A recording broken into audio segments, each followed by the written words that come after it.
Hello friends, trading gigs में आपका स्वागत है। तो पाइथन का ट्यूटोरियल 2 है जिसमें मैंने कंडीशनल स्टेटमेंट, लूप्स और कमेंट के बारे में डिस्कशन किया है।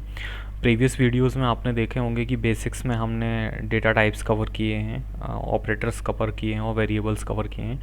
इस वाले में हम conditional statement, loops and comments cover करेंगे, जो कि बहुत ही इंपॉर्टेंट है। एडवांस एल्गोरिदम में वर्क करने के लिए आपको ये चीज़ें तो आनी ही चाहिए। तो मैंने बहुत ही बेसिक लेवल पे इनको समझाया ताकि हर एक बच्चा भी अगर वो थोड़ा स्टडी करेगा तो उसको इतनी अंडरस्टैंडिंग हो जाएगी कि ये एक्चुअल में वर्क कैसे करते हैं। तो चलिए शुरू करते हैं। Python tutorial 2 conditional statement. सबसे पहले तो ये मैं ऑलरेडी कोड लिख के रखा हूँ, तो मैं इसको क्या कर रहा हूँ, रीस्टार्ट कर रहा हूँ। तो कर्नेल क्लियर आउटपुट, ये कर्नेल स्टार्ट हो चुका है और जो भी आउटपुट थे वो सारे क्लियर हो चुके हैं। अब हम शुरू करते हैं। सबसे पहले रन। इफ़ एल्स और इफ़ एलिफ एल्स, ये तीन कंडीशनल स्टेटमेंट होते हैं। तीनों को हम बारीकी से देखते हैं। एक्स की वैल्यू 7 असाइन करी है। उसके बाद अगर एक्स जो है 0 से बड़ा है तो ये if x is greater than 0, उसके बाद सेमी कोलन और print x is greater than 0। अगर एक्स 0 से बड़ा होगा तो ये प्रिंट इज़ ग्रेटर देन 0 देगा, ग्रेटर देन 0, करेक्ट। अब दूसरा स्टेटमेंट बोलता है if x is greater then 10। यहाँ पे एक्स की वैल्यू 7 है और if x is greater then 10 print x is greater then 10 else print x is not greater than 10। हमारा एक्स जो है 7 है, तो देखते हैं क्या रिजल्ट आता है। X is not greater than 10। तो ये इफ़ और एलिफ दो कंडीशन एक साथ लग गई। तीसरी कंडीशन है वाई। वाई की वैल्यू मैंने 5.2 दी हुई है, जो कि एक फ्लोट वैल्यू है, डेसिमल में है। If y is greater than 0 print y is greater than 0 elif y is, comparison चल रहा है, is equal to 0 print y is equal to 0 else print y is less than 0। चलिए देखते हैं। हमारी y की वैल्यू 5.2 है। अब देखते हैं क्या आंसर आता है। y इज़ ग्रेटर देन 0, क्योंकि यहाँ पे y की वैल्यू 5.2 है जो कि 0 से बड़ी है, इसलिए ये दे रहा है। तो यहाँ पे हमने तीनों स्टेटमेंट ले लिए, इफ़, एलिफ और एल्स, जो कि हमने यहाँ कंडीशनल स्टेटमेंट में डिस्कशन किया था। अब आते हैं लूप्स के ऊपर। लूप्स क्या करते हैं? लूप्स एक लंबी सी लिस्ट होती है, एरेज होती है, डिक्शनरी होते हैं, टोपल्स जो भी हो, इन सभी में वो एक एक एलिमेंट को चेक करता है। तो फॉर एंड वाइल लूप होते हैं, ब्रेक एंड कंटिन्यू लूप्स होते हैं। सबसे पहले फॉर लूप देखते हैं। लूप, फॉर लूप, एक्स की वैल्यू हमने, एक अल्फ़ाबेट है, अल्फ़ाबेट को स्ट्रिंग में रखा है हमने और लिस्ट के अंदर रखा है, तो एक्स की वैल्यू हमने डिफाइन कर दी। अब क्या करा, फॉर आई इन एक्स। आई जो है ये इटरेशन है, इटरेशन। अब हम आई को कुछ भी रख सकते हैं, आप जो भी चाहें वो वैल्यू रख सकते हैं, like I so for x in x लिख सकते हैं, फॉर वाई इन एक्स लिख सकते हैं। तो जो वाई होगा वो इटरेशन होगा, हर इस में एक एक करके चेक करेगा वो। तो मैंने आई रखा है क्योंकि एक स्टैंडर्ड जो इटरेशन का जो स्पेलिंग होता है वो आई से स्टार्ट होता है। तो जो डेवलपर्स होते हैं वो हमेशा आई को प्रेफर करते हैं, इसलिए मैंने आई रखा है। आप जे के एल कुछ भी रख सकते हैं। So for I in x print i. तो चेक करते हैं, ये मैंने रन किया, इसने एक एक को चेक किया और प्रिंट करके दे दिया। तो ट्रेडिंग पूरा लिख कर आ गया। अब वाइल लूप। वाइल लूप में क्या हो रहा है? वाइल लूप एक कंडीशन होती है जिसमें जब तक चीज़ें सही हैं तब तक वो प्रिंट करता रहेगा, करता रहेगा, करता रहेगा। मैंने यहाँ पे टाइम लिया है क्योंकि अगर मैं टाइम डॉट स्लीप नहीं लगाऊंगा तो ये बहुत तेज़ी से रन करेगा सॉफ्टवेयर और हम देख ही नहीं पाएंगे कि यार क्या चल रहा है। तो इसलिए मैंने टाइम डॉट स्लीप लगाया, तो ये 2 सेकंड के लिए स्लीप करेगा। तो हमने सबसे पहले इंपोर्ट टाइम, जो इसकी पाइथन की इनबिल्ट लाइब्रेरी है, उसको इंपोर्ट किया। उसके बाद एक्स की वैल्यू मैंने 1 to 10 they the, 1 2 3 4 5 6 7 8। While true मतलब कि जब तक सही है तब तक ही रन होता रहे। तो फॉर आई, यहाँ पे भी आई इटरेशन है, फॉर आई इन एक्स, तो आई इन सभी को एक एक करके चेक करेगा। फिर आई चेक करने के बाद प्रिंट आई करेगा, मतलब वो प्रिंट होंगे इस तरीके से। और फिर टाइम डॉट स्लीप 2 लगा दिया, मतलब ये जो प्रोसेस, पूरी प्रोसेस है, ये 2 सेकंड में होगी। हर 2 सेकंड में ये प्रोसेस एक बार होगी। रन करते हैं।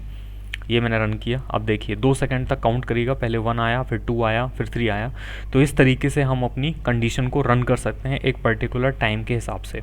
अब मुझे अगर इसको रोकना होगा तो मुझे स्टॉप पे क्लिक करना है, तो ये मैंने स्टॉप पे क्लिक कर दिया। अब ब्रेक एंड कंटिन्यू। अभी हमने देखा फॉर, फिर उसके बाद वाइल। अब हम देख रहे हैं break and continue loop. Break and continue loop क्या करते हैं? ब्रेक लूप क्या करता है, अगर कोई पर्टिकुलर कंडीशन मैट होती है तो वो वहीं पे ब्रेक हो जाएगा, उसके आगे रन ही नहीं करेगा। और कंटिन्यू में क्या होगा कि कोई पर्टिकुलर कंडीशन हमने अगर डाल के रखी है तो वो उस पर्टिकुलर कंडीशन बस को स्किप कर देगा और बाकी प्रोग्राम को रन करेगा। तो चलिए देखते हैं। तो एक्स को मैंने ट्रेडिंग लिखा है। अब फॉर आई इन एक्स, मतलब ये पूरे के पूरे जो स्ट्रिंग वैल्यू है इसके ऊपर इटरेशन होगा एक्स का, और जहाँ पर भी आई की वैल्यू डी के इक्वल में होगी वो वहाँ पे रुक जाएगा। तो देखते हैं हमारा, तो अगर नॉर्मल अगर ये कंडीशन ना होती तो हमको ये पूरा ट्रेडिंग इस तरीके से लिखा आना चाहिए था, लेकिन मैंने यहाँ पे कंडीशन डाल दी कि अगर डी आई के इक्वल में आता है तो वो वहाँ पे प्रोग्राम ब्रेक हो जाएगा। रन करते हैं, ये मैंने रन किया। आप देखेंगे TRA डी आना था, डी पे ही जाके रुक गया ये, तो डी आया ही नहीं और उसके आगे प्रोग्राम चला ही नहीं। मतलब मेरी कंडीशन मैट हुई तो यहाँ पे ये काम हो गया। जैसे कि मुझे कमेंट सेक्शन में ऐसा आया था कि सर 5,000 या 6,000 का अगर हमारा टोटल प्रॉफिट या लॉस हो जाए तो मेरी कंडीशन रुक जाए, तो हम वो यहाँ पर कंडीशन डाल सकते हैं कि for I in my profit if my profit is equal to 4,000 break, तो वो मेरी पूरा ट्रेडिंग जो प्रोग्राम है वही रुक जाएगा। तो वो हम कभी नेक्स्ट सीरीज़ में बनाएंगे, उसमें हम काम करेंगे कि कैसे हम पर्टिकुलर प्रॉफिट को फ्रीज़ कर सकते हैं। उसके बाद हम कंटिन्यू लूप में देखते हैं। कंटिन्यू लूप में क्या हो रहा है कि ये डी की कंडीशन मैट होगी तो वो डी को स्किप कर देगा और बाकी प्रोग्राम को रन करेगा। चलिए चलाते हैं, ये मैंने रन किया। TRA डी मिसिंग है, यहाँ देखेंगे यहाँ पे TRA डी तक था, ब्रेक हो गया। यहाँ पे डी की कंडीशन थी लेकिन यहाँ पे डी उसने कंटिन्यू करा, मतलब स्किप कर दिया। अब आते हैं ट्रेडेड स्टॉक। ये जो प्रोग्राम है ये मैंने छोटा सा प्रोग्राम अपनी ओपनिंग रेंज ब्रेकआउट वाली जो एल्गोरिदम है उसमें से निकाला है, ताकि आपको एक बेसिक ग्रास्पिंग आ जाए कि काम हम कैसे कर रहे थे उस एल्गोरिदम में। तो सबसे पहले मैंने ट्रेडिंग स्टॉक की एक ब्लैंक एम्प्टी लिस्ट बनाई और इस लिस्ट में हम उन सभी स्टॉकों को राइट करेंगे जो स्टॉक में हम ट्रेड कर सकें। अब हमने टिकर बना लिया, टिकर जैसे उस एल्गोरिदम में भी है, मैंने स्टॉक्स के नाम लिए हैं और इस स्टॉक्स पे मैं लूप चला रहा हूँ। तो फॉर आई इटरेशन लूप चल रहा है इस टिकर के अंदर और मुझे उन सभी का नाम यहाँ पे दिखाएगा। तो प्रिंट करके ये मुझे नाम देगा एक एक करके। उसके बाद मैं क्या कर रहा हूँ, मुझे नाम दिया उसने, फिर ट्रेडिंग एड स्टॉक, इस स्टॉक का जो ये लिस्ट है इस लिस्ट को लिया। इस लिस्ट में हम ये जो वैल्यूज़ हैं इनको एक एक करके जोड़ते जाएंगे, मतलब अपेंड करेंगे, और फिर उसके बाद पूरी की पूरी लिस्ट जो है मेरी वो प्रिंट होगी। रन करते हैं, ये मैंने रन किया। आप देखेंगे एक एक स्टॉक जो है रन होकर आया यहाँ नीचे तक। उसके बाद ये जो प्रिंट ट्रेडेड स्टॉक था, स्टॉक रन किया, मेरी इस ट्रेडेड स्टॉक लिस्ट में ऐड हुआ। ऐसे करके पूरा का पूरा ये पूरी की पूरी लिस्ट इस लिस्ट में ऐड ऑन हो गई और फिर एक सिंगल इस लिस्ट मेरी प्रिंट हो गई, जो कि मैंने यहाँ लास्ट में कमांड देते हैं प्रिंट ट्रेडेड स्टॉक। एक चीज़ मैं बताना चाहूँगा कि जब भी हम इफ़ फॉर लूप कंडीशंस ऐसे लगाते हैं सेमी कोलन के बाद में, हमेशा ये जो बीच का स्पेस जो आप देखते हैं इसको इंडेंटेशन बोलते हैं। पाइथन इस चीज़ के लिए बड़ा सेंसिटिव है, तो हमेशा ध्यान रखें कि इंडेंटेशन आप यूज़ कर रहे हैं या नहीं कर रहे हैं, क्योंकि अगर आप इंडेंटेशन यूज़ नहीं करेंगे तो आपका प्रोग्राम रन नहीं करेगा। और इंडेंटेशन का मतलब ये है कि या तो 2 स्पेस होंगे या फिर 1 टैब होगा या फिर 4 स्पेस होंगे और 2 टैब होगा। तो ये यहाँ पे जो आपको दिख रहा है ये 4 स्पेसेस हैं, 4 स्पेसेस को मिलाकर 1 टैब है। अगर आप एक टैब और दबाएंगे तो ये और दूर चला जाएगा, तो उसमें प्रोग्राम रन नहीं करेगा। तो आपको यूनिवर्सली फॉलो करना होगा कि अगर आप पूरे प्रोग्राम में 2 टैब्स को यूज़ कर रहे हैं तो 2 टैब यूज़ करें। अगर आप 2 स्पेसेस को यूज़ कर रहे हैं, 2 स्पेसेस इक्वल टू 1 टैब, और 4 स्पेसेस इक्वल टू 2 टैब। तो इस चीज़ का आपको ध्यान रखना होगा। सॉरी मैंने गलत बोला, 4 स्पेसेस इक्वल टू 1 टैब होगा। ओके, तो आपको इस चीज़ का ध्यान रखना पड़ेगा। फिर से रन करते हैं, ये रन हो गया। अब उसके बाद वाइल ट्रू मैंने लूप लगाया है। वाइल ट्रू में होगा ये कि ये पूरी की पूरी जो हमारी लिस्ट है ये रन तो करेगी, बट ये हमेशा ही रन करती चलेगी, मतलब ये रुकेगी नहीं।